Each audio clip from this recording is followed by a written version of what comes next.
So when you say health monitoring devices, so we've got integration with Apple Watch, Fitbit, Garmin, Oura, and that kind of data that they give you, it's to operate your brain properly. It's all about, unfortunately, it's not rocket science. There's a few key things that are really important. It's about how much sleep you get. It's about how much activity that you get, and also whether you're stressed or not, how much stress your body is under.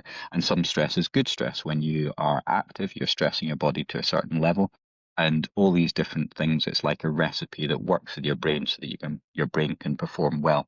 So although our headset looks directly at how much your prefrontal cortex, the area of your brain that is used when you're paying attention, making decisions, how well that is working, it's really important that we link it up to other data as well from other health wearables. Because if we know that your prefrontal cortex is underperforming, it's having a terrible day, you're having a terrible day, and we can give you that insight and we can track this over time, which is a great insight, but potentially it's just because you've just had a kid and you're not getting great sleep. And it's if we have the data from other wrist wearables, then that allows coach to layer that on top of it and give a fuller insight.